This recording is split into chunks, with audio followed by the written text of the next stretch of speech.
back at the Vanbrugh. It's nice to be in our kind of local abode, isn't it? It's lovely, isn't it? Lovely. It's lovely. It's nice to be home. Back home. We've travelled too much, not you. It's because your first appearance. Listen, It's nice for you to actually turn up. my wedding party was in the Vanbrugh. Oh, Did they put on a good Before they spread? closed. you don't have to rub it in being around a table of single men. Single do you? men. That's Meanwhile, just. the one man who's got his shit together is next to us. Yeah, exactly. Thank Hold God we on. got someone there. I'm single for the next 6 weeks. Oh. Oof. You hear that, God. ladies? There's a song there, isn't there, somewhere? No, it is good to be. I mean, the Vanbrugh have done brilliant for us, something like they've retweeted. I don't think they've just done brilliant for us. They've done brilliant for the whole World Yes. Cup, really. Yeah, I mean, the it's World Cup been everyone. fantastic. The whole Atmosphere has been fantastic here as well. No. Oh, listen, one thing I will say though, I'm a little bit happy to be able to get to bed at a normal time now. This has been fun, guys, but I'm a little bit sick of all of you. I'm a little bit sick of all this kind of fun, this So I'll and see you whatever. tomorrow. We'll see each other. Yeah, and the case start tomorrow, have a couple of drinks and that.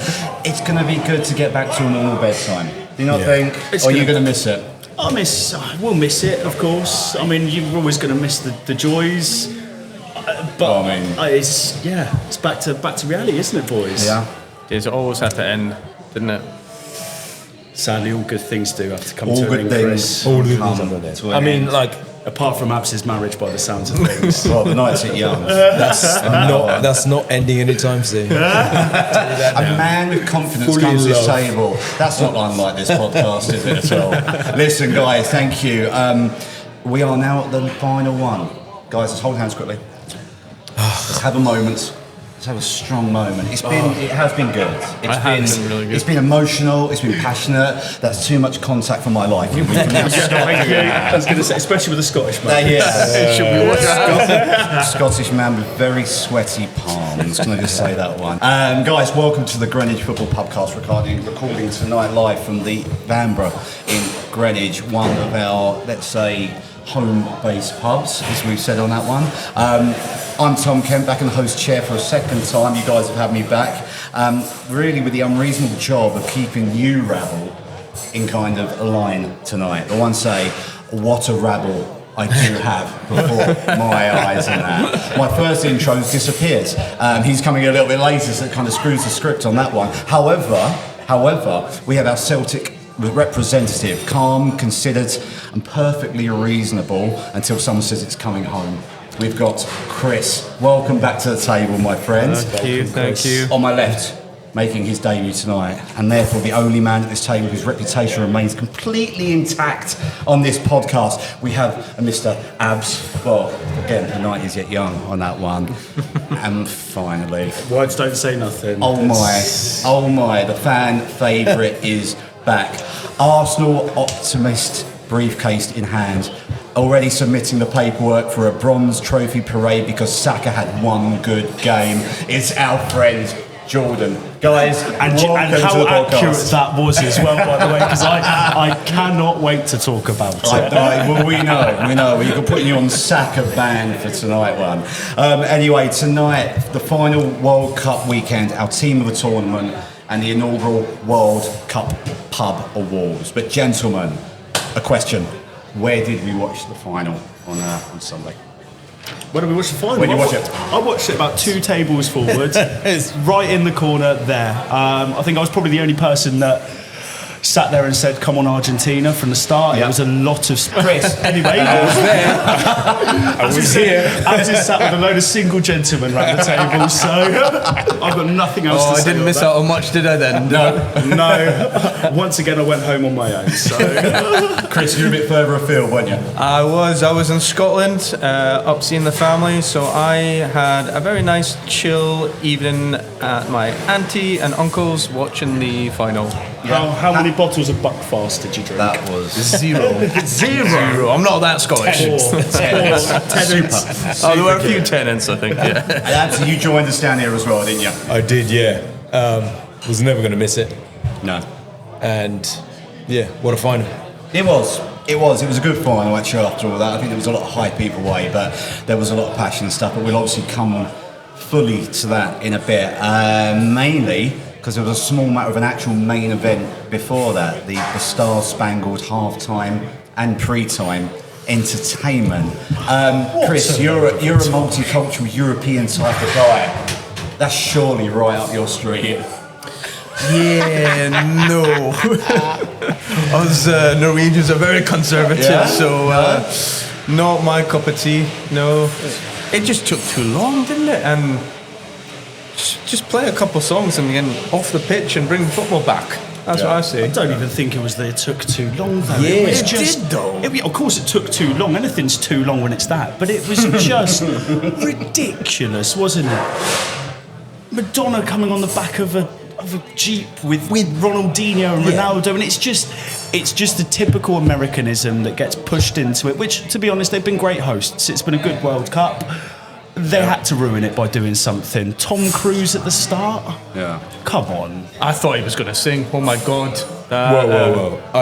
I'll interject. Tom Cruise, Oh, he's a wonderful nothing actor. bad about it. But it's not... Best actor ever. Of course. However, I do agree, American Razzmatazz went wrong there. No, massively. And it just... That was, Madonna flanked by big Ronaldo and Ronaldinho. Bless him. He was teamy Ronaldo you had on that one, wasn't it? That was a knockoff that was overinflated. He looked so awkward as well, didn't he? Bless him. He was not And comfortable. It was just, and you feel for the players as well. It's obviously the 15 minutes. You've got to keep yourself warm. I know they mentioned obviously on the halftime show when you've got the players there that they had the bikes in the back to keep themselves warm, but it's still not right, is it? No. Listen, Abs, as a avid listener of Coldplay, surely you enjoyed the Chris Martin's artistic interpretation of the Love, World and Unity that he put on. Yeah, I don't think that's going to be an avid no of that. I like it. We're learning so many things now, mate. You've just arrived. I love Coldplay, but I think I actually missed it. For the best. Not sure where I was. Absolutely for the best. Go on, listen, we've all seen your room in one way, shape or form, and we all know you're into K-pop culture. Let's just say that, right? You must have really enjoyed that secretly. I loved it, deep down, to be funny. And what did I say to you? We obviously had a few drinks just before the game, and I actually said I was quite excited to see it. Yeah. Just because it's part of the culture, and I get it. It's their World Cup. They're going to make it a bit American. But when it's that ridiculous and you watch it and it's just a load. So do we think though rubbish. that yes, as ridiculous as it is, we should then, depending on the culture and the place, and listen, they're brothers from across the pond, but they are extremely different to us. Yeah, because these isles. Do we think that these kind of countries that host it should let them have that artistic merit and that kind of creativity? Because it isn't up for us, some of us, but listen, we had people in here cheering for it, didn't we, behind us? Should we just kind of go, let them go for it? I agree in a way because I watched American football and you see the halftime shows, like at Super Bowl, they do exactly that. It's just, it's razzmatazz, it's this star, that star. So like, it was in the US. Are we not mixing up and the final was there? Are we not mixing up? Maybe let them have that, but that was this is football though, the real football. Do that, but keep it within the time frame of what football is and the halftime period and all. But absolutely, have a show, go for it. I think that's quite a hard thing to do though, especially when, and I know, as you said, the American is so over the top. Yeah. They are going to make it as in your face and as much like a show as they can. And they had to set things up. They're never going to keep it to the 15 minutes. Correct. I completely agree with Abs, and that's the only thing I will sit here and say, and I'll justify what I saw on the TV that night, is that it's America. Yeah. You have to respect the culture. They were always going to do it. And it's not my cup of tea, but some people liked it. I can't sit there and say much else. I don't think it was right. But can I hate it? No, not really. And they do it with every other sport over there. It's just how they do it. Yeah. And it was there, so I let it happen. Do we need to stop being too precious? Yeah. Over here. Maybe. But maybe it's changing too much too quickly. I don't know. No, just never let America host a World Cup again. I think that's probably the easier option, isn't it? Listen, I think the great thing to come out of the performance is the fact that Shakira's now got more World Cup final appearances than Piqué. So, you know, I was all right for her coming on. That's Good for her. I think that's something we can all get on board with. Right, anyway, enough GMTV show business. Spain, the important thing starts now. Shane, Spain are the world champions. Let's actually get on to the final. 20 shots to 2, nearly 10 times the XG, and it somehow took 106 minutes to score. Argentina's plan for the night was kind of Emi Martinez and hope, it looked like. They never really stepped up, and even we didn't see the aggression that you had against England. Are Spain worthy champions? 100%. Absolutely no doubt. Yes. I will sit here and I put my hands up, as I said at the start of the podcast tonight, I wanted Argentina to win. At the full-time whistle, I have never sat there in a game and gone, I was so wrong. I thought Argentina was so poor. Okay, they had the resilience which they've had through the whole World Cup, which has been fantastic to watch. It got them that far. It's got them that far, but actually the way they came out in the game, they were so lost in the midfield. They couldn't string any passes together. The defence, it was a good defence. They played the game they kind of wanted to play. They just looked men versus boys. Spain's quality was fantastic that game. The way they controlled the game, the way they picked it up, I think it was undeniable who the winner should have been, and it's a well-deserved World Cup. 100% agree with you. And I think even Messi did actually try and give it a go. You saw him pick up the ball and go for it, try to get past a few players, link up a little bit, but Spain were just too good. They were just too organised, absolute worthy winners. For me, I think if you look at the stats, look at some of the, just the key stats for Spain and the key players. Rodri, I think, run the most kilometres, like 71 kilometres of all That's midfielders. surprising. 71. Yeah. Like for the World Cup, or I was going to say, because he's not running 71 kilometres. Yeah. But like, I'm impressed. per game, 3 marathons. he was running more kilometres than most midfielders. Yeah. Really? Oh, but you can see it when you watched him. Their pass completion, like you look at they were so comfortable on the ball. They moved from defense to attack seamlessly because the players just looked so comfortable on the ball. Tight spaces, they receive the ball, they're passing it on. It's all one touches. They all want the ball as well. And they all want the ball. Yeah. Well, they're I think happy on the ball, Rodri kind of defined what Spain was. They just looked slick as a team. And I think I obviously wanted England to go to the final. But looking back, I think we would have struggled to beat Spain. I think we would have found ways to sort of like deal with it, but that would have been a struggle. Do you think we'd have put up a better performance than Argentina? I'll be honest, I think any team in the World Cup would have put a better performance than Argentina did that game. I thought it was just so pathetic from them. Every time they got the ball, it was a loose pass. They didn't know what to do. They couldn't find any of the midfield. The midfield couldn't get it to Messi. Okay, when they went 1-0 up, and as you said, Messi did kind of try and drag the game, but they couldn't get the ball to him. And by that point, they were a player down, and they're just holding on for their dear lives. I honestly sat there and I went, they don't deserve to be there at that point. We probably deserved more than they did, and I'm not saying that as anybody that gets the World Cup final deserves to be in that World Cup final, but I looked at it and I just went, it was a pathetic showing from them. Do we think the 1-0 then fully flattered Argentina? Yeah, I think it fully flat. And I think had it been England, I think that game would have been a lot more exciting. I hated the way Argentina played, and I walked away from it like most people thinking, really dirty, rough bunch of players. Mm-hmm. And just, I think England would have been a cleaner game. It would have been competitive. I think they'd have given Spain a much more like a challenge. Mm-hmm. But yeah, I think in the end, Spain looked, as I say, you look at stats, how many goals they concede? One? It's not just stats, you watch the way they play though, isn't it? Yeah. Well, it says something. I think a lot of people agree that Martinez was the best player probably on the pitch for both teams. as well. I'd argue he's safe for both. Which the amount of Martinez? saves he... Emmy? Yeah, the amount of saves he made in that game to keep them out. The bombardment they were under, and like I said, Spain were good, but I don't think it was overly crazy standout. But you also consider all the shots that Spain had off target. They got in such great positions and they just skied it. Yeah. You're thinking, that deserves a better shot there. So now that I think about it, I think 1-0 does flatter Argentina. I think it does. Even though, would you have expected Spain to win that game 4-0? No. Well, you wouldn't have expected them before to beat before the France game. the last game. And right. We've been having this conversation the whole time, though. It's the quality up front for Spain haven't been exceptional. I know they've got some good players up there, so you never saw a big 4-0, did you? At the end of the day, I think they were a little bit wasteful up top, as they have been the whole tournament. But they kept grinding, and obviously they made the right substitutions. They made positive substitutions. Ferran Torres, what a performance he had, and what an impact, obviously, getting the goal.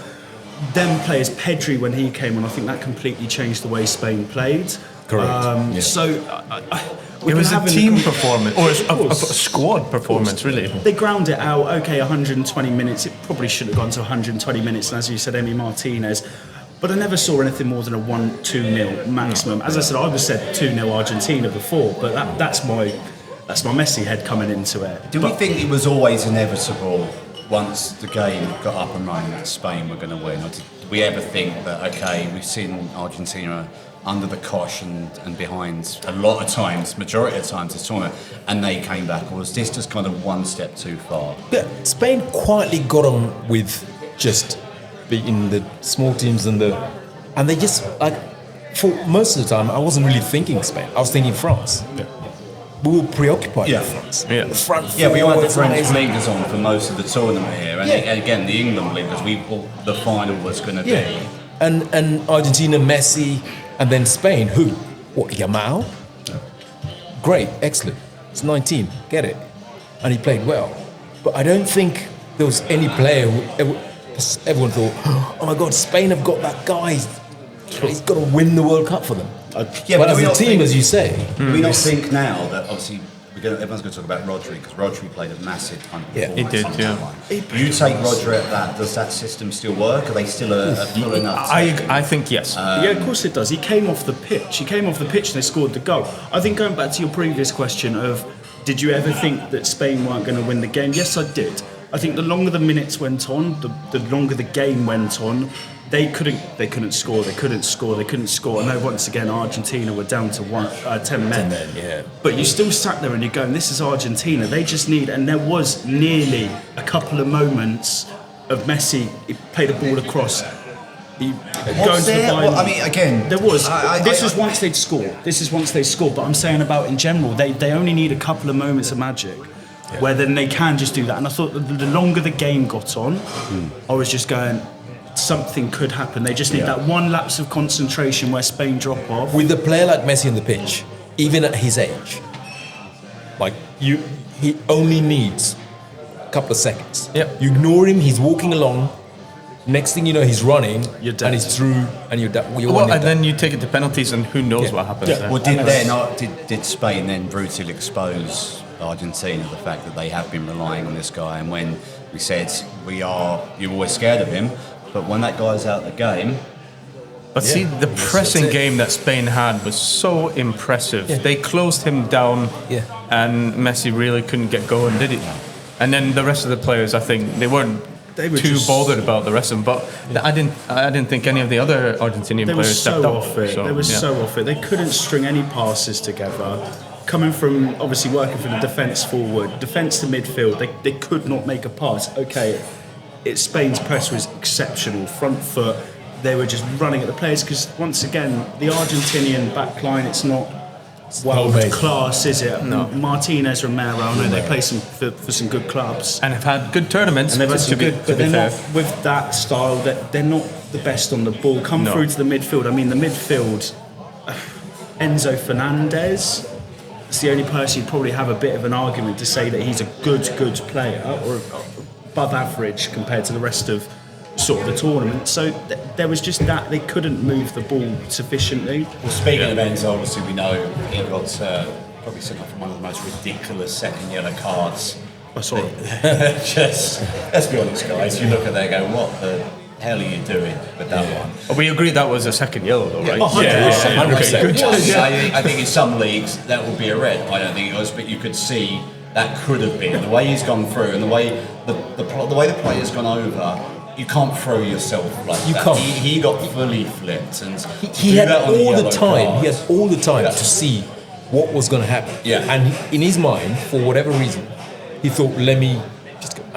It was just. I mean, he commits to, right? Yeah, he has every right to go for it, but when you get to that moment where I'm not going to win this ball, Exactly. and you're on a yellow as well. I don't think it's just the fact it's on the yellow, it's on the 95th minute as well. Yeah. The whistle is about to go to extra time. You know you have another Just 30 stay on minutes. the pitch. Stay on the This is pitch, don't do anything silly. This is it. The red card was in the 93rd minute.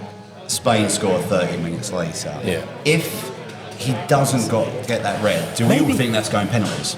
Maybe It's probably going to be ground out, or I'll be honest with you, it could have even gone. Who knows? You always talk in hindsight. It could have even gone the other way. Who knows? If a player like that's on the pitch, you watch them against. Obviously, get the England goal against us when it was just, and he can do some brilliant stuff with a football. So you don't know. It could have even gone the other way, or it could have been a flip of a coin. Could have gone to penalties, and Argentina won. I am very glad that is not the way that it went. Understand that. And coming from my perception of a Messi fan, and I wanted to see it, but I'm so glad. Do we listen? Argentina did last that long, so credit where credit's due. Listen, they finished the whole first half without a single shot on target. Do we need to give them any credit with this? Of course you do. They ground it to the last minute. Yeah, They showed they heart. kept themselves in the game. Exactly. Because if we're going to look at the England game, I wish we'd have done what they did in the final against them, against what we should have done against Argentina. Well, we kind of went back to the wall. They were the lesser team, it seemed, on the day, but they kept fighting. They kept fighting. They kept going. They brought forwards on. They made it. Like their defenders were outside our D, 10 yards from the D, lined up for I don't know how long. Oh, and ready The to minute throw their Declan Rice, body there. the minute Declan Rice came off, the defensive screen was taken, and all of a sudden Jude and Kane were. I remember looking at it and going, "What's Jude and Kane? What are they doing in the D?" Yeah. So why then? Yeah. So the RG game. Why did they do it better? They just carried on. They were going just forward, more didn't they? disruptive, weren't they? Yeah, they just run into anything. They will put their body, their heart, and their line, and and that's something you've got to respect as a team. It's just they don't care. They don't care. They'll just keep going, grind it out. It almost looked like we kind of went on a back foot and we were not beat, but I don't think there was as much passion behind England as there is with the Argentinians. Yeah. But I actually feel that was management. That was a management error, and I think they taking Rice off, remove defensive screen, bringing players on who are defensive. You're playing for extra time. How are we going to play extra time with 6 defenders on for half an hour against the firepower of Argentina? Listen, this isn't a dissection of, again, the England result. I know we want to go back and do that. But listen, Spain have gone and proved themselves. Like we've said many times in this tournament that they are kind of that, not the underdog, that seems like the worst word to say to them, or the phrase to say, but we expected so many teams, but the Spanish. We look at Spanish great teams now, and obviously you've got the 2 World Cup winners, one of 2010, one 2026 now. What team is better? Well, this was a conversation, obviously, we had just before the podcast, so I kind of ran over things. So both teams only conceded 1 goal through the whole of the World Cup. So the 2010 Spain team, they only conceded a goal against Chile. Facts. That is a fact, and you'll probably not hear many of them from me. It's mostly rambling. But so through the group stages, 1-0 Switzerland. This was back in 2010. 2-0 Honduras. 2-1 Chile. Obviously to Spain. Portugal, they beat them 1-0. Obviously through to the knockouts. Paraguay 1-0. Germany 1-0. And then they beat Netherlands, obviously, in the final 1-0. So once again, very similar sort of situation. If I was going to put 1-to-1 between the two teams. Yeah. I would personally say the 2010. Yeah.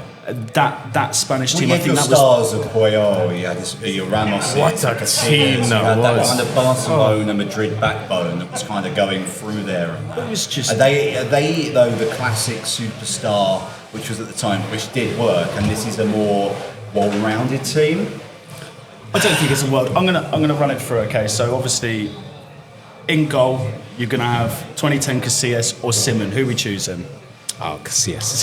Casillas all day. Okay, so right back, we had Pedro Porro for this one, or Sergio Ramos. This is who played in the finals. Sergio Ramos. Sergio Ramos. Both centre backs. So obviously, and this is something I'll have a conversation with Laporte and Capassi. I think they had a wonderful World Cup this year. Yeah. Really, really standout performance from both of them. But once again, Puyol PK. However, It's a Puyol PK. Yeah. Once again, you're probably going to go left back Cucurella, arguably probably the best in the world at the moment. I still take Capdevila on that stage. I don't know. I think this is a bit of a bias. Cucurella he's done a lot this year in the Premier League. I know. And I think there is that bias against him because everyone hates him for how he acts. It's just his hair on the pitch. It's just his hair like that. Come on. From a man that doesn't have any. If we take biases out of it, Cucurella, there's a reason why he's gone over there. That's the one thing I'd say. If I'm looking at both of these squads, Capdevila, Cucurella, that's probably the closest. Okay, so we can toss of a coin. Okay, next one. So we go into the midfield. Busquets or Rodri? Rodri. Even that's That might be another one. Yeah. That's another one. That's Rodri. I'm going Rodri. Rodri, and I get it. You could almost once again, but you can't take away what Busquets Can't did. take away And through that, so this goes down to the control. There's your controlling player, both on a very similar level. Midfields, I'm going to go Xabi Alonso or Fabian Ruiz. Yeah, carry on. Alonso. Carry on. Xavi or Dani Olmo. Carry on. Xavi. And then the front three players, okay, Yamal, Oyarzabal and Buena against Iniesta, Villa and Pedro. Yeah.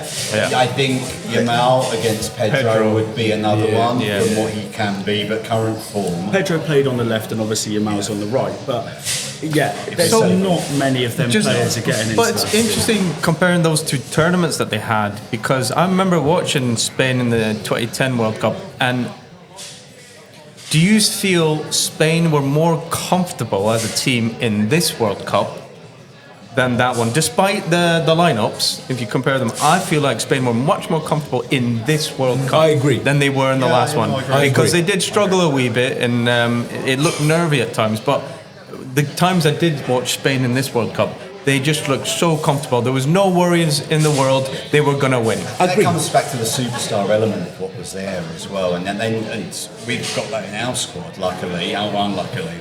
But these teams, they might have the quality, but when you've got so much quality, sometimes it does go against you. But this one has been kind of an undeveloped or an unknown quality, and that's worked maybe in their favour. But I think they were still developing the culture, the Spanish football, the national football team culture in 2010, where just a few years before that, I know they won the Euros, but just before that, you had that intense rivalry between the players of Barcelona and Real Madrid coming to the squad. Yeah. Now there's none of that. And I thought, there's not many Real Madrid players in the new squad. Well, there was not now actually. Cucurella, That's it. but he's obviously starting. But even with the two squads there, and you talk about that, I think there's also been a huge change in culture of football. And I think obviously you talk about 2010. Even I'm going to go to England when we had our golden generation. If that's what you want to call it.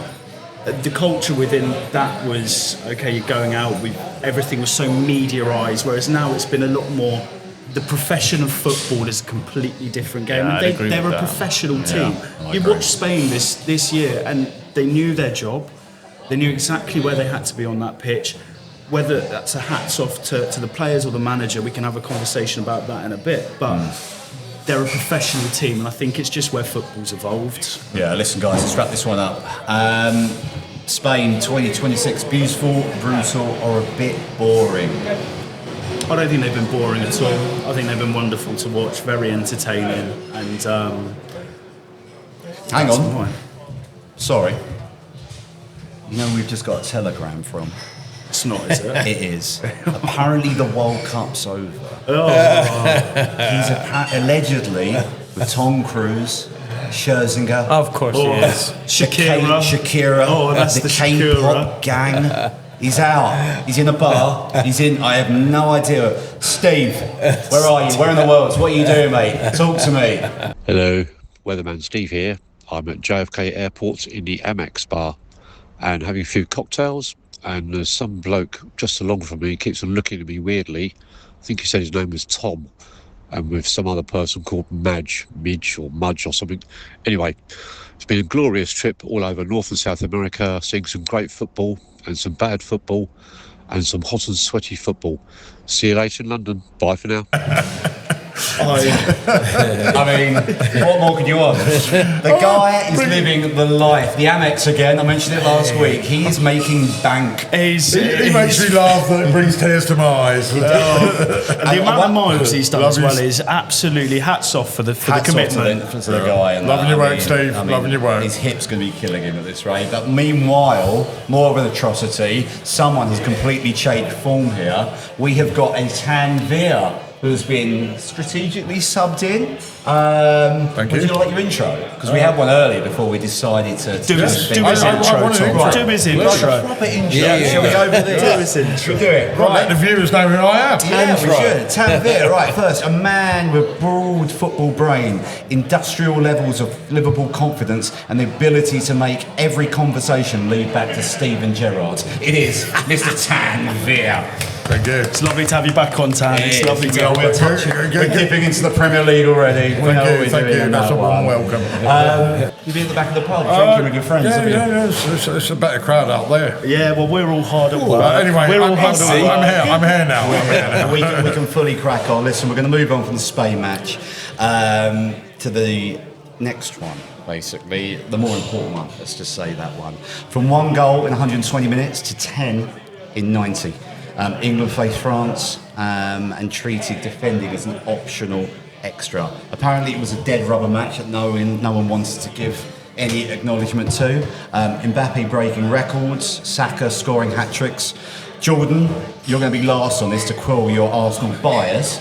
Guys, what did we actually watch? Was this genuinely a great game or two teams that no longer bothered defending? I think it was a case of two teams going into a game which everyone knows meant very little. And I think when it got to a point when England has gone 4-0 up, then France then gave a shit. Yeah. Obviously, it's a game that doesn't matter, but matters for rankings. So it does matter in some way for the next tournaments, whatever. But yeah, I think they're freed of the pressure of having to compete for like a prize. Yeah. Okay, third place, fine, but and so they shackles are played. off. Yeah, shackles are off. Should They England played like the shackles were off. Should England get more credit for going 4-0 up? Because no matter what game it is, to do that, to be 4-0 against any team, especially in that thing, in that tournament. I think that's a really fair, and Tam made a good fair point there, that it almost felt like France walked into it, they're probably very disappointed to not be in the final. They were expected to be there, they were expected to walk away with the trophy. As soon as they kind of got a bit embarrassed by us, and that's nothing against England, because what a performance it was from the boys, because they looked up for it from the minute one. They went and they wanted to actually win the game, whereas France looked a bit docile, which we get. At the end of the day, it is for a third prize trophy. But should we not be more proud of that though? Because you've got, I've seen the news, other teams kind of going, we're going to fight for it, we're going to do this. And then you've got others, me included, go, it doesn't matter. Surely as like an athlete, you should turn around and go, we should be fighting for every game. We should be proud of it, because I think that's the furthest they've been up Since 66, right? So kudos, all great. But the problem with that is how the previous game, the tactics in the previous game. But That's what gets us, because it's like, that could have, if we'd have just played like that, who knows what would have happened. But the players are more relaxed on both teams. They've gone into this game, and I watched the extended highlights. I didn't actually watch the full game, but That could have been 4-4 in the first half. Yeah. France had some great chances. Henderson made a couple of good saves and narrow misses. France had plenty of chances. That could have been 4-4. Checking, we're not talking about Jordan Henderson here. I know Yeah, Jordan Henderson definitely not. He's not making many saves with his But yeah, no, again, it was a game that, for me as an England supporter, and I think for the players, you've got to be going into this game, you're representing your country. This is still a big game. We can look at it on the outside because we've been knocked out. We're not in the tournament, technically, but you playing for your country. These players are playing for their country. Some players got an opportunity to play, and that's. And can I just say that was highlighted there? And how disappointing is it as an England fan to watch the quality of game it was? They've just taken France. They've scored 6 goals against France. Players like Saka. I know you said obviously my Arsenal bias. Can we just say to Cameron we did note to hold this back for legal purposes. But it's just you watch that and the performance he gave in. I mean, 3 goals? He got an assist. You see that in the Agree. Why? Why was he not played in the Argentinian game? It was the attacking England or the forward-looking England that you wanted to see in previous games. The thing for me, when we went into the second half and France were coming at us, what England were doing was breaking quickly and had an outlet, which we didn't have in the Argentina game. Exactly. We were moving the ball quicker than we've done in any game in this tournament. Yeah. And that was really refreshing. So, scored 6, conceded 4. Would you accept England being kind of weaker defensively for this more attacking style? And again, this is with the caveat of the game. Like we said, it was a semi-dead rubber game. But would you accept that overall? I actually think if we went to the final and so did France, I think it would have finished 4-3. Either way. So you think it suits England, this kind of style, a bit more? I think it does. I think it does, yeah. It's interesting that there was 4 goals scored, but look at the French attack. It's Mbappe, it's Olise, it's Dembele came on. I mean, that's formidable. Yeah. Against any team, you're probably going to concede goals. Yeah. So conceding 4, I'm like, okay, fine. Then you attack them. Yeah, we'll score more. This kind of you've got to score more than your opponent. This is a bit like the old Kevin Keegan, Keegan football at Newcastle. Score more than the opposition. Do we think though? Rest in peace. Let's look at this. We compare it if we were playing Spain with these tactics. How do you think we'd fare? It's a completely different game though, because the French are very front-footed. We ended up being quite front-footed, so it's completely different games. And I think it kind of suited both styles. We want to push forward. We've got players that like to run into space. You've got Gordons, you've got obviously Sakas, you've got Bellinghams. We want to kind of push into that space and make something happen with the ball. And it's the same for the France team. Whereas Spain are a completely different animal. They are a control. They'll want to keep the ball. They don't really want to push into these spaces. They want to just try to probe away, work out, and then they want to just get the ball into the final third and try and get some shots off. That, as we've said a minute ago with the Argentinian game, they're not formidable up front. So I think it's a completely different animal, whereas it just kind of suited both teams to play as we did against France. I felt Spain versus England had been really interesting because it really was a lot of Premiership players against each other. Yeah, they know each other. They know what they're doing. Cucurella, Rodri, they all know each other. Declan Rice versus Rodri. I mean, and then as I said, I thought Spain were really, really comfortable the whole tournament with the ball. Every player felt like they could get the ball and just one touch here, and they went the transition from defense to attack. It was seamless, and I watched them and I was like, these guys look good, but then obviously you forgot about them because of I think Spain could have played all 64 teams in this tournament and beaten them all. They looked. I don't think England would have laid the glove on them. You don't think?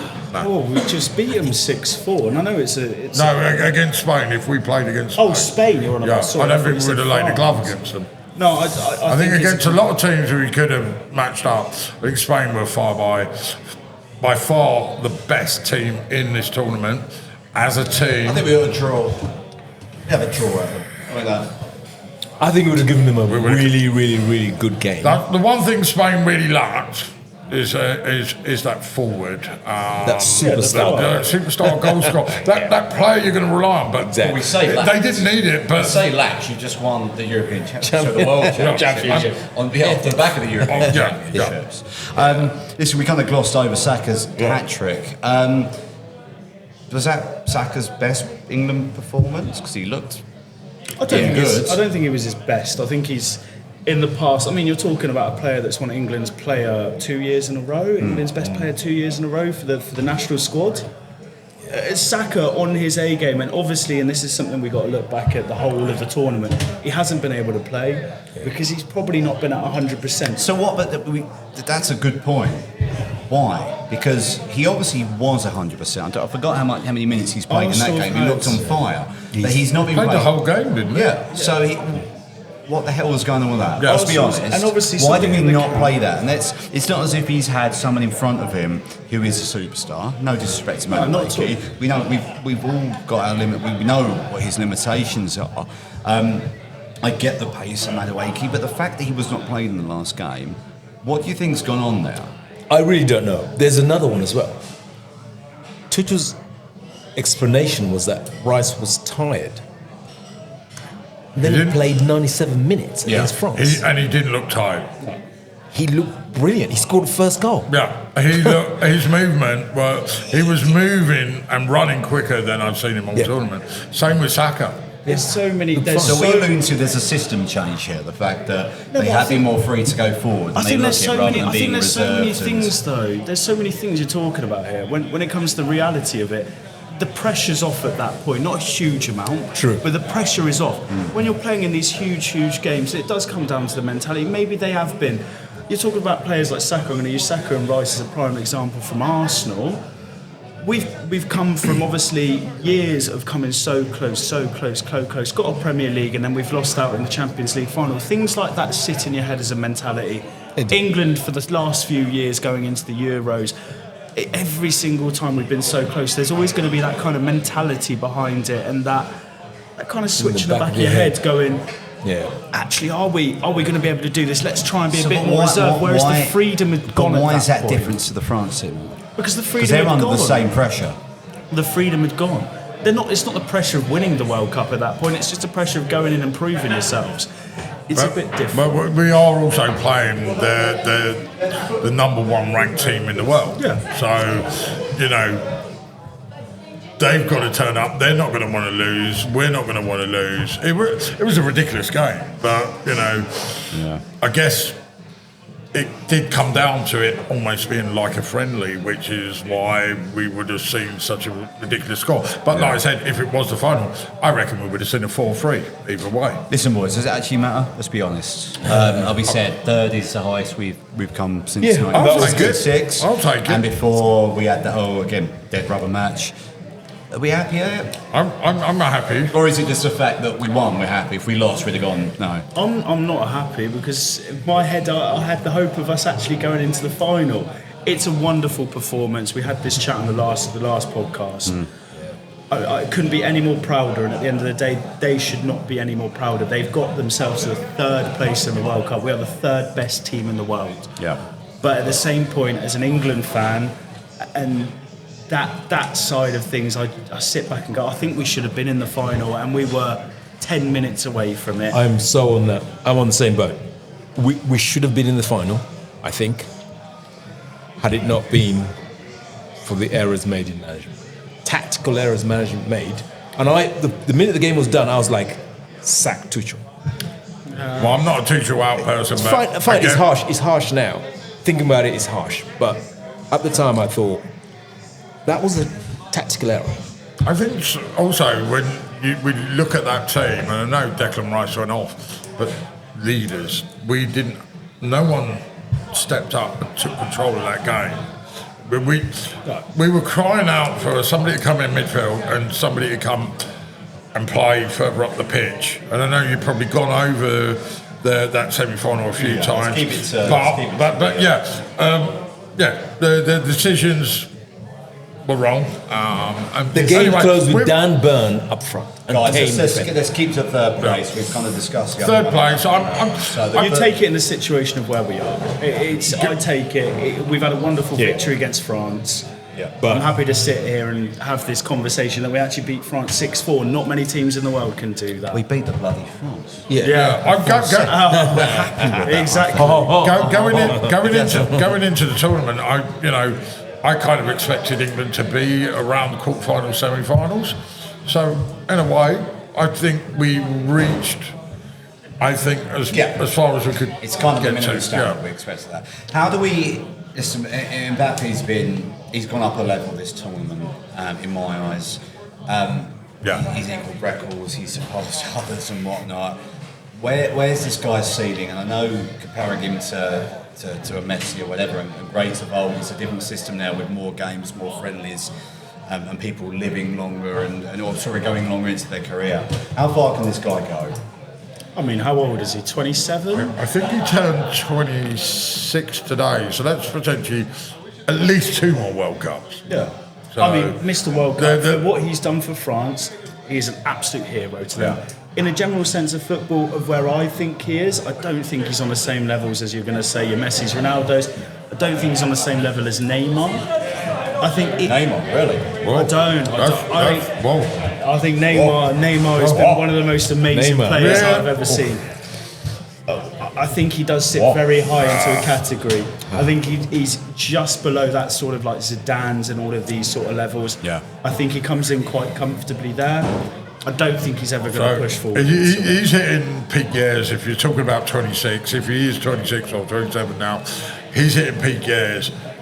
I think what I'd like to see from him, and as you said, I've really seen him step up in this tournament. I feel like, wow, he's getting better. I just feel like if he could just become a bit more of a team player.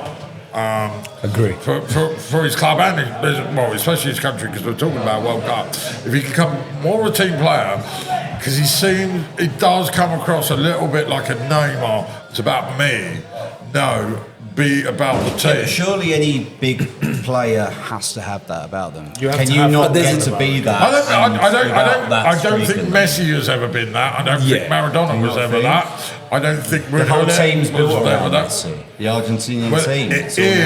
It is. They play for him as he's got older, but he still plays for them. Yeah. That's the difference. It's not look at me. It is right. You guys are helping me. I'm here to help you. That's what I see as the difference. You're helping me. I'm going to help the team now. You're doing all my running. Now I've got 20 minutes, like against England. Yeah. Now I'm going to burst into life like he did in many games in this tournament. But I've never been a fan of Mbappe.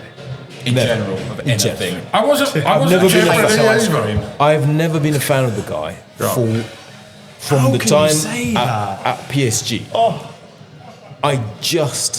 There's something about the player's attitude. I agree. It's a bit of a name. For me, it's in a team game. Guys, Messi's had enough airtime through the whole. We're talking about Messi or Mbappe. Mbappe. Sorry. You know what? You're going to control because that's a podcast in another day. I've had enough. I've had enough of you lot talking, guys. Listen, because we're pushing on a little bit. That's all. One answer each. Has your opinion of England's tournament changed after that game, or are you still residing in what you thought before? I didn't hear the full question properly. Sorry. Apologies. Has your opinion of England's tournament changed since the third place? Or are you still staying with what you thought before? I'm still sitting with where I stand before. I mean, it's been a result, as I said a minute ago, but I'm still disappointed. I wanted to see a bit more, as every England fan does, and it's the hope that kills you. I think we achieved what I expected, so I'm exactly where I was at the beginning of the tournament. I think with the manager who I thought was a tournament manager, I thought he could get to the final. And I think, in my opinion, he made some tactical errors and didn't get to the final. So fine, yes. Great, I'm happy. So has your Got opinion third. changed since the third place playoff? Yeah. Yeah? It For has good? changed. It has changed for good because There you go. because I think It's from good there that we've got one England fan among from us. there I think Thank you. because you need Bring back Chris. Bring back Chris. That's what he's saying. Bring back Chris now. You can come back again. Nah. Guys, so final settled. Bronze collected for England. Defending formerly abandoned. I think we can agree on that one. Yeah. Time to pick the best 11 for the tournament. 38 days, 104 matches and several opinions. We would now like deleted. We need one team of the tournament. 4-3-3. Captain and manager. Tournament performance only. Reputation and club form do not count on this. Rules. If the majority agree, they're in. If you do not, well, unfortunately, I'm the one who gets to decide the vote because I made this whole bloody thing up. So we're going to go around the table position by position and then we will make the judgment after it, gang. Understand? I get that fully. Perfect. So we're going to go straight to the top. Arguably the easiest position on the pitch, Jordan, the goalkeepers. I think there's only one choice for goalkeeper.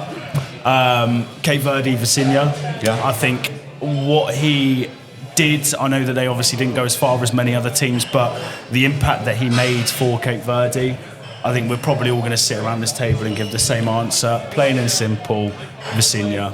Do you think that may have been the best performance of the whole World Cup? Let alone just the keeper. I don't think it's the best performance, because I'll get onto the best performance of who I think's been the best player of the World Cup later. But I think for the impact to his country and the storyline and the fairy tale, I think it's such a fair comment to make that. It's just what the World Cup's for. It's bang on why the World Cup is Tanzania. here. Well, I've got Jordan. No, I've got Vicinha as well. You're going to say Jordan Henderson? Exactly everything that Jordan has just mentioned, Henderson. He was fantastic, and actually it was a beautiful story in this World Cup. Yes, wonderful. On top of everything. And through marking, that is what the World Cup you kind of look at and want, and almost like when we look at the FA Cup, it's one of those type of things. Yeah. So, not saying your vote is pointless, however, yours is the do floor. Mine's slightly different. Oh, I'm gonna say Pickford. abs, come on. Pickford. I I think he made some really, really amazing saves, which, looking back, probably got us to third place.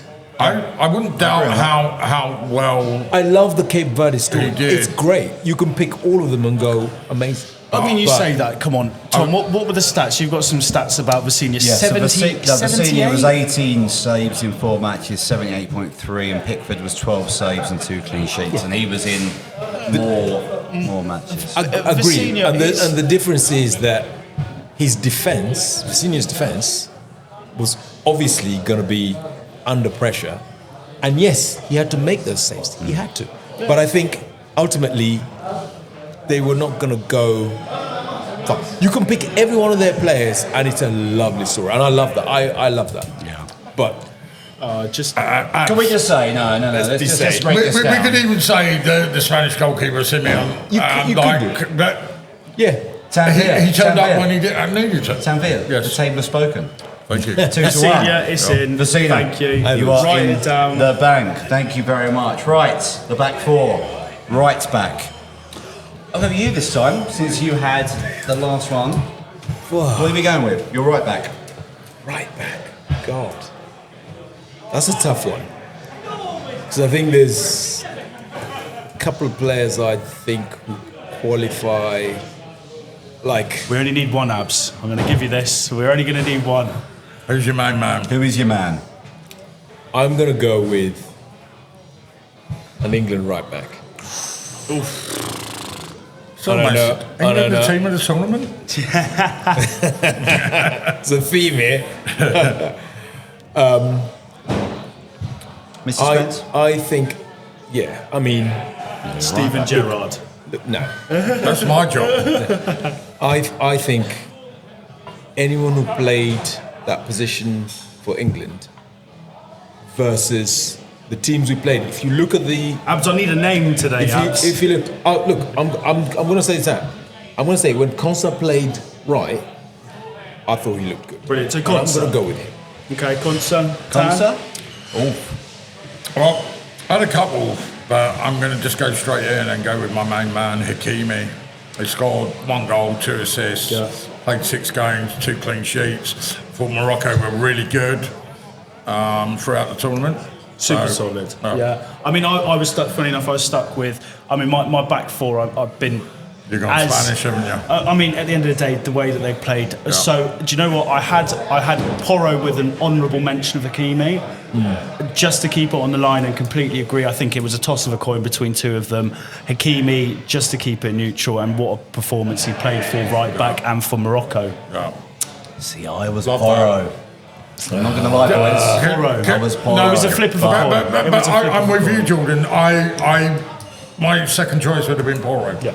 It was a flip of a coin. They both had wonderful World Cups. Yeah. I think Hakimi Obviously, coming into Porro's it. gone on and won it. And, Exactly. So, table spoken. Hakimi, unfortunately on that. Tan, centre-back partnership. Who are we going with?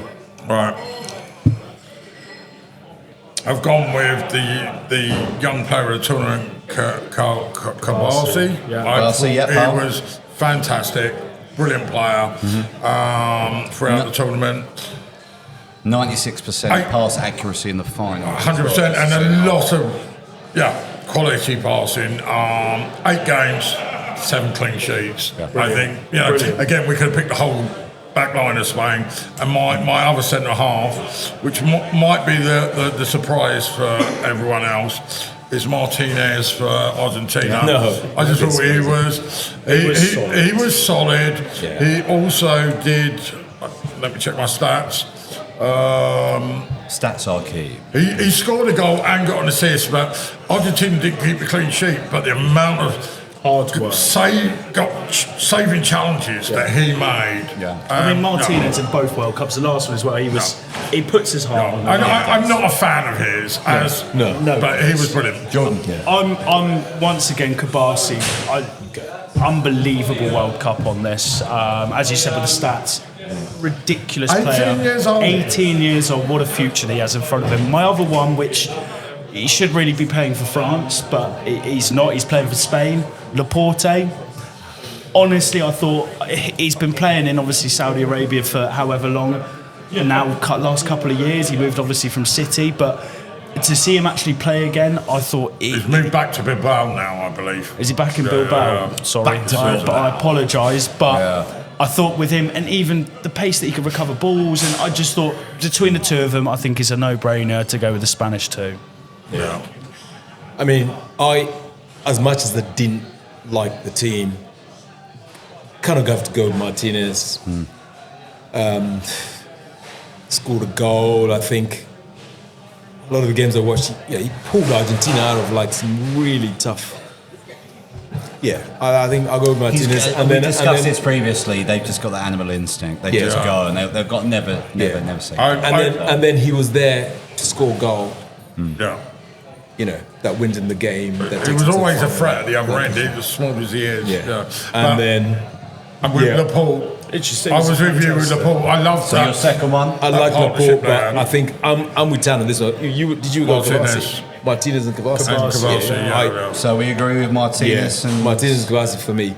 At that age, I mean, Kabasi, solid shout. Martinez, I kind of understand it, but there we go. We'll move on to the next one. Hit us, Tom. Let's get your left back.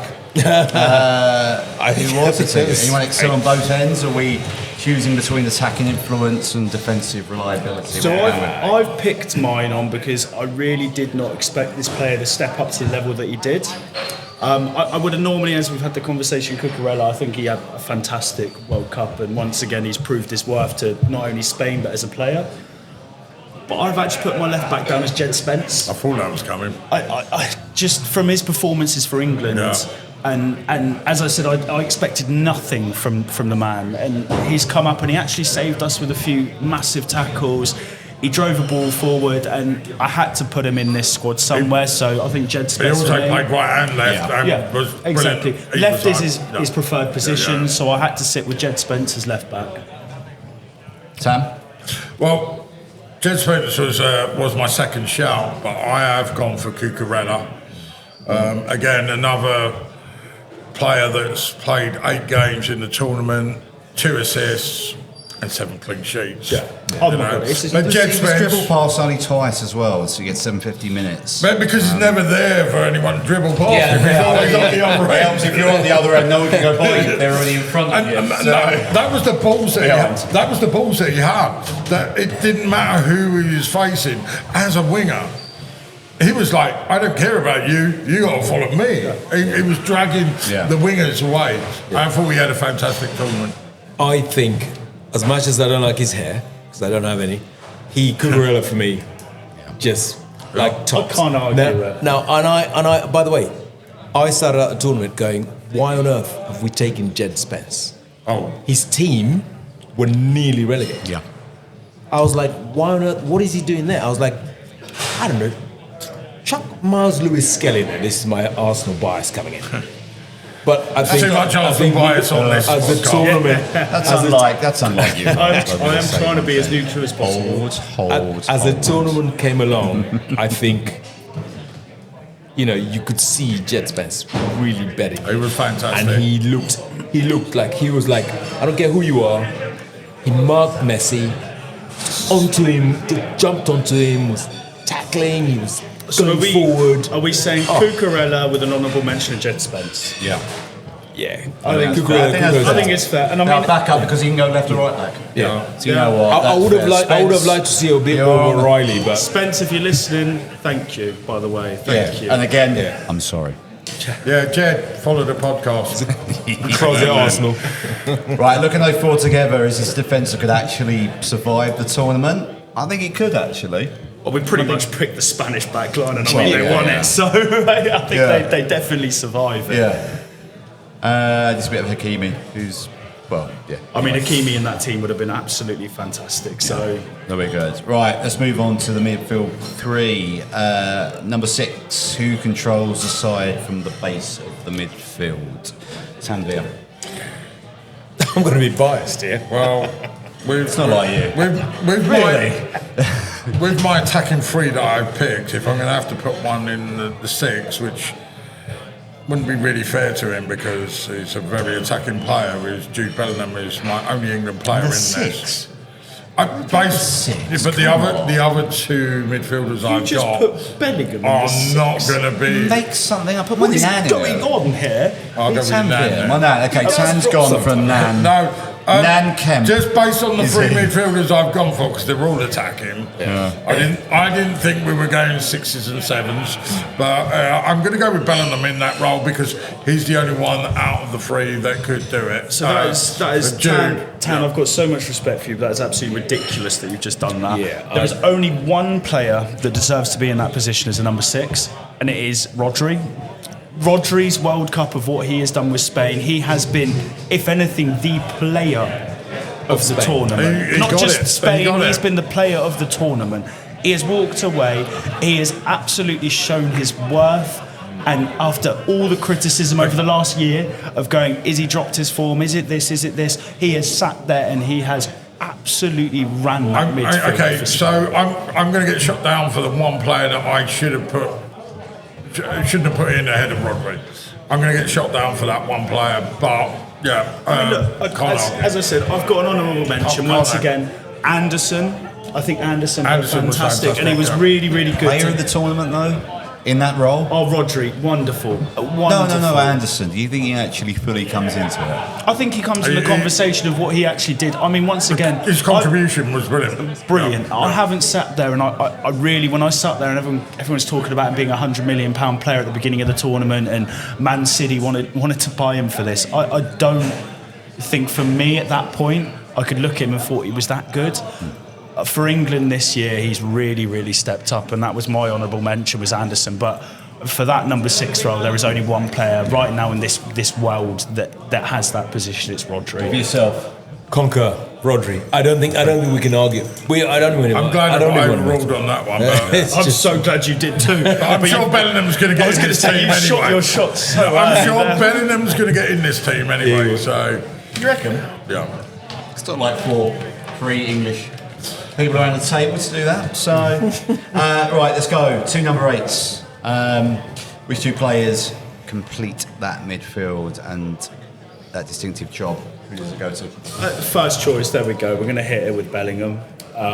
Him in our role of a number 10 and what he's done for England this year, dragged us through games. Yeah. He's scored the most ever goals of a World Cup an England player ever has from a number 10 position. I think it's a no-brainer on that. I think also the other choice I've chose for my 2 attacking midfielders was Elise. I think when you watch Elise play, I think he's a wonderful football player. He can pick a ball up, he dribbles past players, he makes things happen. So I think for those 2 positions as your 2 front men is Bellingham and Elise. So you're doing both in one? Well, you've just asked me for both, haven't you? Is Elise The not a answer wide one, player?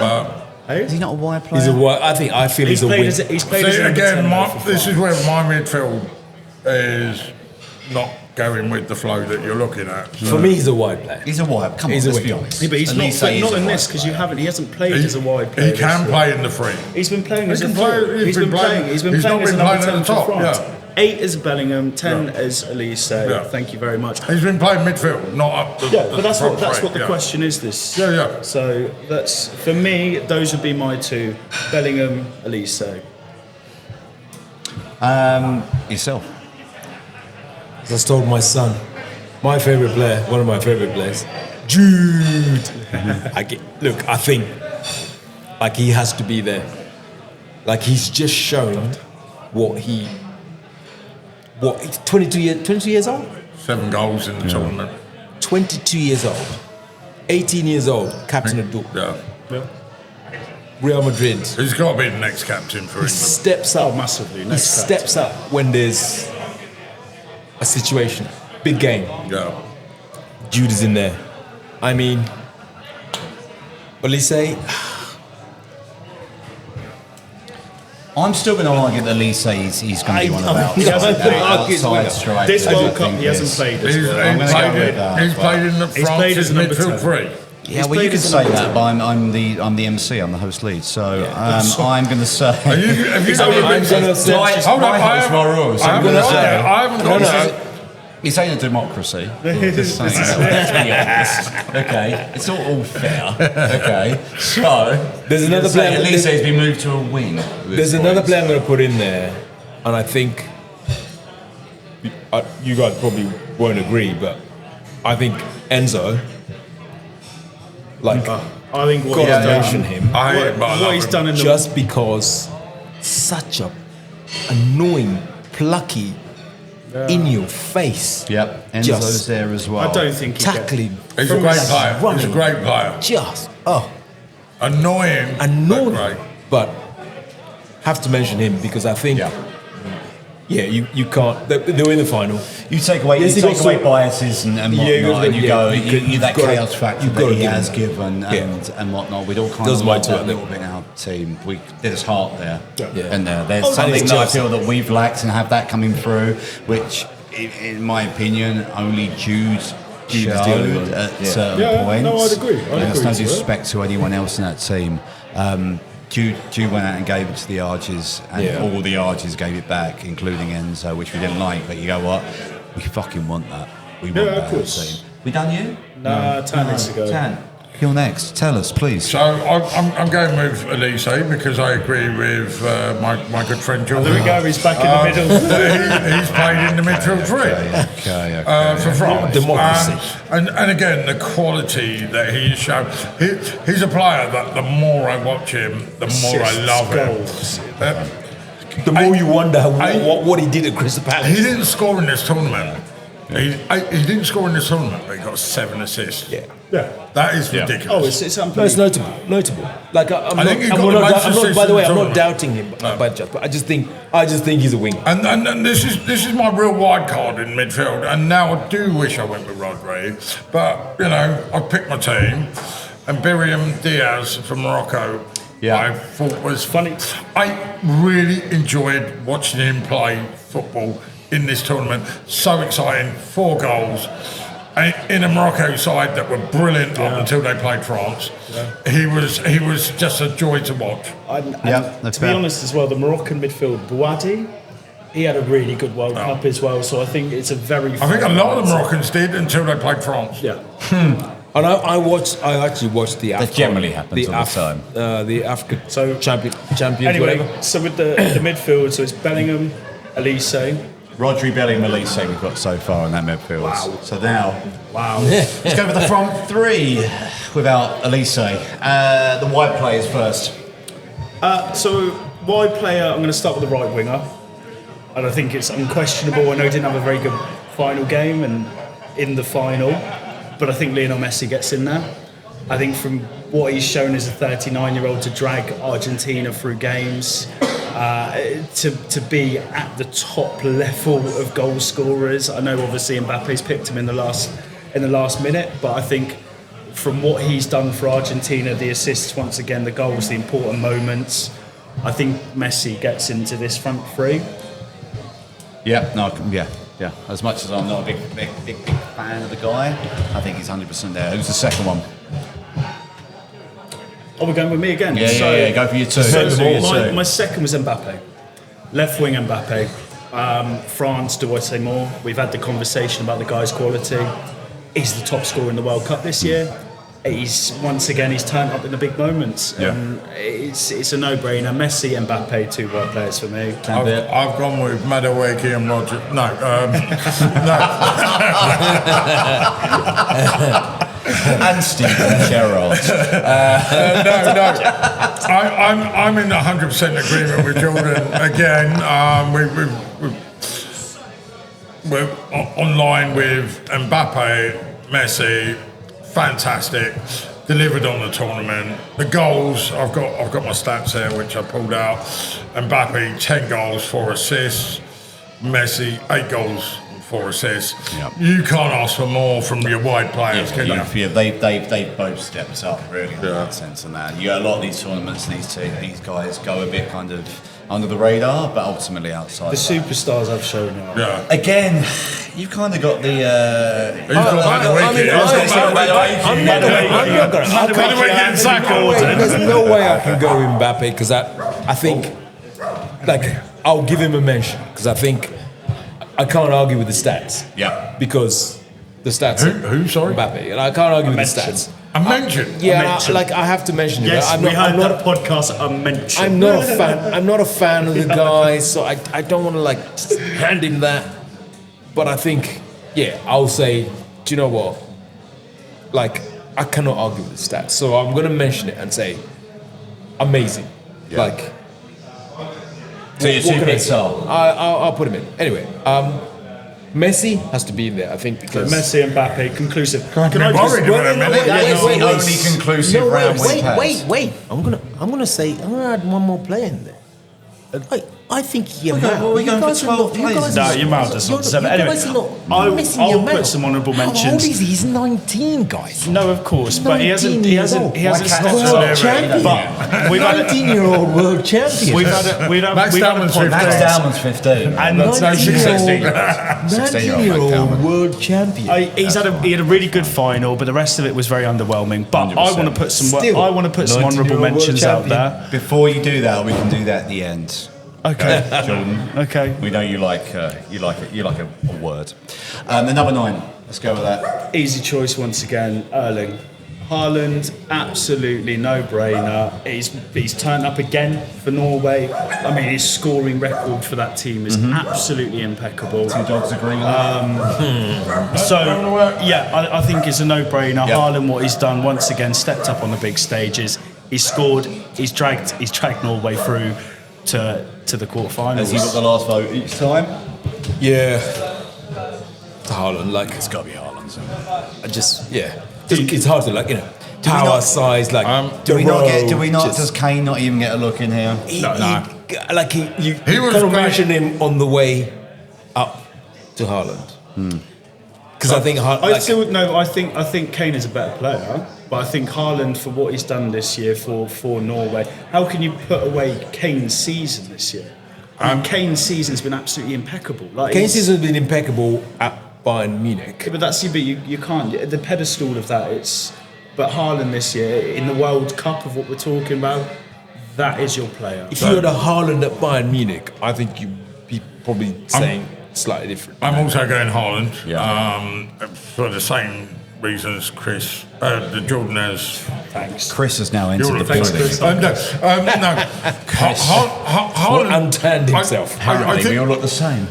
I think the that quarter, the second round game against Brazil.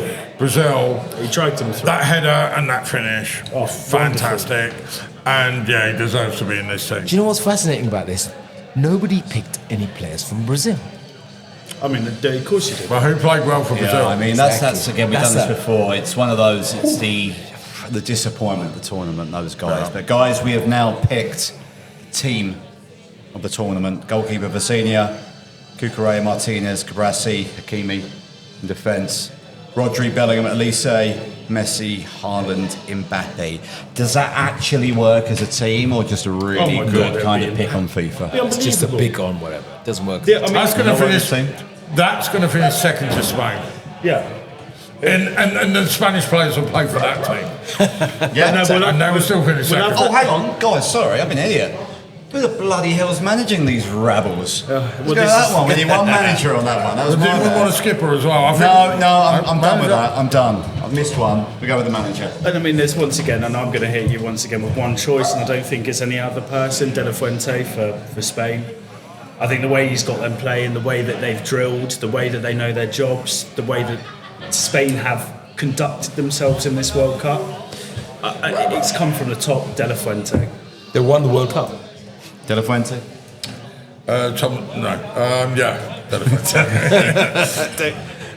absolutely.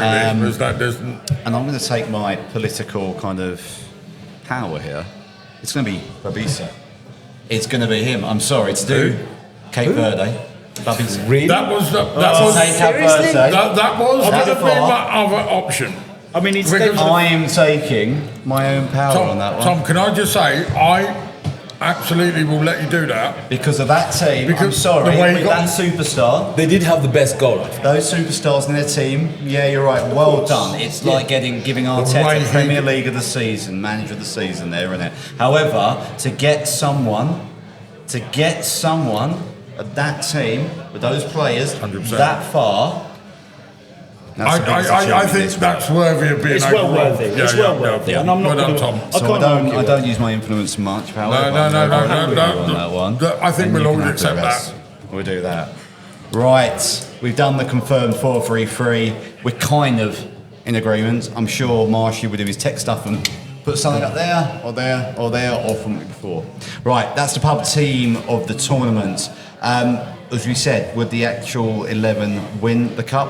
Who knows? Let us know in the comments downstairs. So, the World Cup is over and Spain won, which is not surprising as they didn't have a team to play against. So I think what FIFA should do is organise a real final where Spain get to play against all the best players from the World Cup. And I don't mean like the superstars like, Ronaldo or Harry Kane or whoever you think might have been a superstar, but I mean the players that really showed up, people from DR Congo, Ivory Coast, Japan, Sweden, whoever it might be, some of the better players who actually turned up throughout the tournament, entertained us and played great football. They should be in the final against Spain, and that would be a great game. Listen, FIFA have handed out the official trophies. Nobody's asked this pub, which usually is where the most decorated awards are decided. Am I right? 7 categories, 7 winners, and thankfully no acceptance speeches or Chris Martin insight to Tan's disappointment. We'll go straight in with the top, guys. And We've seen Chris though. He's always disappointed. We're going to go in from the top. Goal of the tournament. Keep it quick, keep it snappy. I've got mine. Jordan. So I'm actually going to give it to someone that probably not many people have really spoke about, or a team that anyone's really spoke about. Apart from Chris, because they actually Scotland beats them. So it is to Isidore for his one-touch, straight shot, outside of the box versus Morocco. Yeah. And it was a brilliant goal. So just for the shout-out, I could have put a lot of other goals because there has been some fantastic finishes this year, but I'm going to give it to Isidore. Tanvir.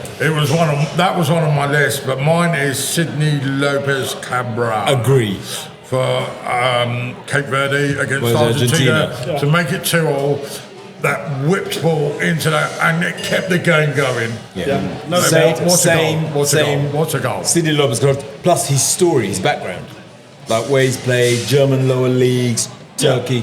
Oh, you can't take it away. Got the ball, beat a player on the edge of the box, bang. Yeah. It's a cup story. It's made for it. I just thought everyone talks about Cape Verde. I just wanted to give Haiti a shout out. Yeah. No. And it was a great goal. Yeah, I agree. Yeah, well, he didn't win. Lopez 2-1. That's our pick. Match of the tournament, Sam. For me, it was England 3, Mexico 1. What a game. 2-1. What a game. I had everything. Yeah. I think we agree. The late night start, which made it a bit more romantic, the score line, the passion, the everything to it. In the I think being biased as Azteca, I think it was a classic World Cup match. I preferred England-France. Even though it was dead. That was a nothing game, though. That was a friendly. I think for what it tournament game. It was a tournament game, so we can have that. I think for what it meant, I get that, and this was my second choice, but. The game that I actually most enjoyed watching was the Argentina-Egypt game. Mm-hmm. I think it had everything. It had the drama. It had the disallowed goal, which, to be honest, was going to be a shout-out in my goal. That would have been the best goal of the tournament. It would have been the best goal of the tournament. So for me, that Argentina-Egypt game, I think for what it gave as a game, I think, to me, of what I like to watch about football, that was why I picked that one. But I completely get it as an England fan. Yeah. I'd say probably to go with the Mexico. I also very quickly would say that Cape Verde against Argentina game was fantastic as well. Agree. This is, again, there's no democracy here. We know where it's going. It's England-Mexico. I think we'll be all happy with the England-Mexico game on that. Guys, chaos merchants who turned every appearance into an instant, brilliant, reckless, or both. Player, team, anything. Simone, Argentina. Yeah. I think he thought he's his dad. I don't think he has the quality of his dad, but that guy think he put his dad to shame. he was brutal everywhere. Doing his thing. Yeah. Living the hype, living the vibe. Jordan. I've also gone slightly off topic with this. Just once again another South American team actually on this one, but Paraguay. The whole team. I think Paraguay. Put them all into box. I'm saying the Paraguay team, the game against France when they played France, and they were just absolutely horrible. So I think the amount of chaos they caused in that game, I think that's for me of why I've put them as our chaos merchant today. Sam. Mine's Cucurella. I just feel like, again, he had a brilliant tournament, but the controversy always follows him. Yeah. He's chaos from start to finish. He's just chaos, and he had a brilliant tournament. I actually think it's his hair. His hair is chaos as well, but no, he was him chaos. As a player is chaos. Yeah, you don't know what you're getting out of him, but I thought he was brilliant. And here comes the dictatorship. The dictatorship will now speak. And if I'm completely honest, as much as I dislike the guy, it does go to Cucurella. 100%. Cucurella was on my list, but the way you said that, I'm fully on board. Right, pub hero. Who will be bought a pint in any pub tonight? Talent, story, or likability all count in this one from the World Cup. No, you won't ask. There is only one answer for this, and it is the man that is just. It's Jude Bellingham. Yep. If he walked in this place right now, I'm sure every single man in this position as an England fan would walk up to Jude Bellingham and buy anything for the man. Yeah. He is the pub hero. He was the man that gave us the moments. The Norway game. everything about him in this tournament. Jude Bellingham, no doubts. Perfect. Sam. For me, I misread this when you said pub hero. I was thinking, who was the hero in the pub? Well, let's give them an honourable mention anyway. But because we're here in the Vanbrugh, Patrick and the rest of his team were fantastic and looked after us, made sure we had a good spot and looked after us very well. Yeah. But now I understand the question. If I'm going to go for a beer with anyone from this tournament, it's got to be Jude Spence. Spence. Jed Spence. Jed Spence. I enjoy it was Jude Spence. You got halfway there. Jude Spence agreeing with everyone around this table. Jed Spence, sorry. Yeah, definitely him. I'd have a beer with him. All right, so Jed Spence, and we already think we know what you're going to be going with, but Jude. No, sir. No, fair play to Jude. Jude's, Jude's done his side of the bargain for England. Go on that one.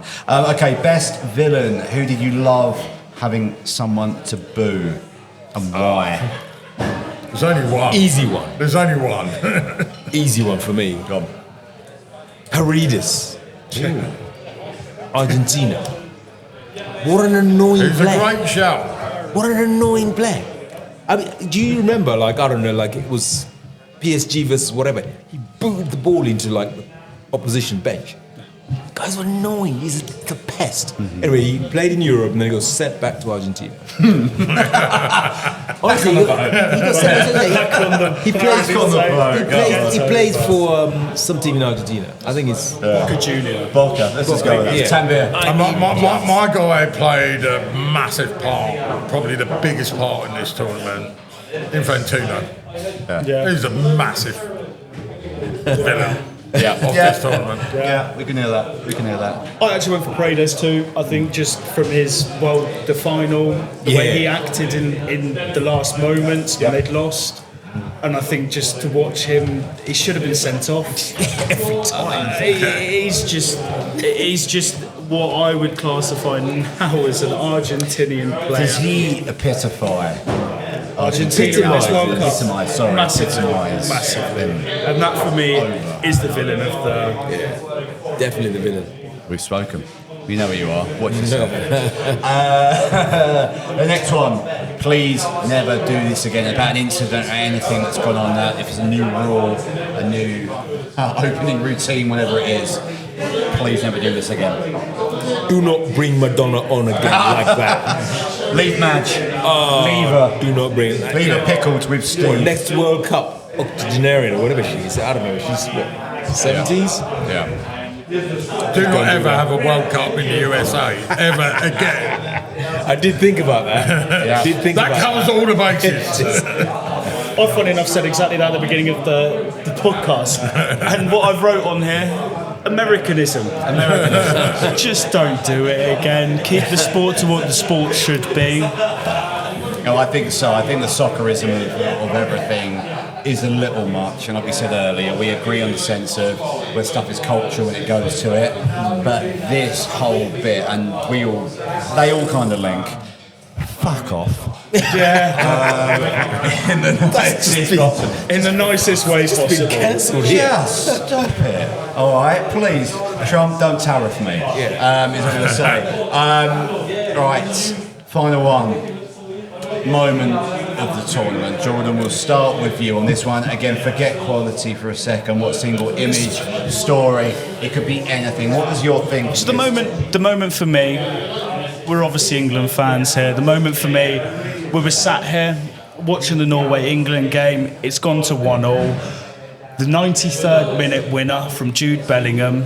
The feeling of what that gives to a fan in that situation of all of us sat here. Sorry, Chris, by the way, sorry, Chris. But what that gives to us as a fan and that emotion of what you love about football. For me, my moment of the whole tournament was that goal against Norway. Fair. Sam? And I remember watching I've got two that, Chris will probably like both of these. Very quick shout out to the moment where Haaland was doing the drum. Was it Odegaard? The row after their win against Brazil. And then the big one for me was the Scottish national anthem being belted out on the first game that Scotland had, and that will always live in my memory of this World Cup. Can I add a little bit to that, a little bit more? The fact of seeing the Scots in the ballpark doing their thing, singing and whatever. I think the Scots as a whole for this tournament, they've been fantastic. Have been absolutely ridiculous. And they put a lot of people to shame, and fair play. Best fans. And I know it's going to come back not going to come back the other way. But yeah, we can turn around and go, fair play to you, lot, and that's my 2 pence. That memory will never go for me. Absolute ambassadors, I thought. Yeah. And I think I've got a few friends who live in Boston, and they were like, "What the hell are these guys?" I was just like, "Wow, yeah, those are Scottish fans." Yeah. But my moment, it actually goes back to the first game of the tournament, and I didn't watch it here. I watched it at home. And it's a different take. It was a bit funny, it went a bit viral. It was when the referee set off a South African player, I think his name's Vanbrugh, and his look when the red card went viral because it's become a meme. He was just like, what? He's a meme Are on you himself sure now. you mean me? Like, what is this? And the look he gave was, honestly, it will live in my head for a while, because it kind of made the tournament as well, because I thought, it was early on in it. It was early on in it. Did that. And he just did that and it went viral. And now I've been seeing it everywhere, all these memes of, like, you know. Listen, as we said, no democracy here. 3 different, very good opinions. However, I'm not going to say this often. I'm not going to say this much. But you know what, Chris? It goes to the Scots. The Scots have the moment of the tournament. No Scotland, no party. No Scotland, no party. Guys, they've actually won something now in this tournament. You know what? That's it. Don't let it go to their heads. Do not let it go to their heads. Guys, that's the pub. The pub's official World Cup record. 7 awards, no Blazers, only less credible than FIFA's. Guys, we're going to move on to coming up because we are running out of daylight time and kind of beer, in fairness. Listen, guys, before we disappear into pre-season friendlies and transfer rumours, this is the end of our first series and the end of the World Cup chapter. To the Crown, the Vanbrugh, the Sail Loft, the Cutty Sark, the Ship, Enderby House, Richard I, and to the Greenwich Tavern, thanks to Tan. Thank you for the tables, the rooms, the occasions, and generally not keeping it down in there. And obviously to every guest that we're not going to go through and go back and look up their own things, crew members as well, and listeners who helped build this first series, however small it is at this point. Thank you very much. Great effort to everyone involved. Yeah, great effort to everyone involved. Guys, looking ahead to next season, we're going to return in August, obviously with the new Premier League, so we'll keep it short. What's the one Premier League player, manager or storyline that we want to see kind of this season going forward? I'm going to take my Arsenal hat off for this one, funny enough. I'm actually quite excited to see Chelsea. Xabi Alonso, I think, is a really exciting prospect for English football, especially with obviously Pep Guardiola stepping down. Obviously, the finance that they have behind them, it's going to be interesting to see who they bring in. They need a big change in that squad. Yeah. So I'm quite excited to see what he can bring to the league. As much as I hate to say it as an Arsenal fan, I think they're going to. But the story behind it, they have a lot of work to do. They have a lot of players that they need to bring in. They need to bring in a whole new sort of aspect of their obviously their recruitments and a complete change around of what their sort of era is. But I'm quite excited to see what Xabi Alonso can do. For me, I'm really excited at looking at. Obviously, I'm a Liverpool fan. We've got Iriola coming in. We've got Alonso coming into Chelsea, and we've got Arteta. The 3 of them played in the same kids football team, and when you look at all the trophies won around Europe and the world, Spanish managers, I think this is going to be a very interesting season just on that. Completely agree. I mean, vamos Spain. I mean, they dominate. Maybe we should hire Pep for it. I think it gives everyone a chance. I think it's going to be interesting because we've spoke about this in another podcast, and that's a whole conversation. So we'll leave that where it is. But you know, But I Premier think League, what are we looking forward to? Xabi Alonso really interesting. Areola really interesting. I think Liverpool is a very big club, and I don't think you just jump into it like that. So I'm just caveating that. I'm just saying it's a big club to go to from Bournemouth. I'm on the same page as you. I think it's going to be interesting. I think Tottenham would know Europe, Chelsea would know Europe. The competition, we've got a lot to look forward to. And also, Arsenal, can they defend? Can they? That's the thing. Hopefully. I think they can. We'll see, guys. Listen, and you know what? Championship's going to be a blast for West Ham. I'm just going to leave that one there. Right, time to call last orders. Guys, literally absolute final one from you lot. 2026 World Cup was the tournament of what? It was the tournament of what football should be. I think it's got the stories, it had the moments, it had the magic, and it teaches everyone, no matter the size of your country and no matter who you have on your team, you can go anywhere and get a result. Sam? 64 teams and a lot of new teams coming in that we would never have seen, that added so much to the enjoyment of football. Brilliant. I would like to say a tournament of underdogs or teams that are not known coming through, but I'm going to close it with 2026 being the World Cup of corruption. Because I feel Controversial. That's good. that it was just ruined by a few decisions from the top man at the top, Mr. Trump, FIFA, yeah. and just how the tournament was managed. There you go. Right. On that bombshell, thanks to our sponsors, Trump Tower. I'm sure they're going to be pleased with that. Listen, guys, 2026 World Cup, 104 matches, 10 episodes, 8 pubs, 1 England semi-final exit, and considerably more pints than correct predictions from any of us around this table. That's for sure. Spain have the trophy, England had the bronze, and the pub has had the final word. Thank you, Jordan. Tan, Abs around this table. Cheers, guys. Listen, we're going to be back in August ahead of the Community Shield for season 2. Better graphics, better punditry, better hosts, better absolutely everything on that one for the new Premier League season. Better hosts. There's going to be one show every week, released every Wednesday. Follow, like, subscribe on YouTube, Spotify, Apple Podcasts, and ensure you're there when the pub opens. Guys, see you then. Cheers. Lovely work. Cheers. Arsenal.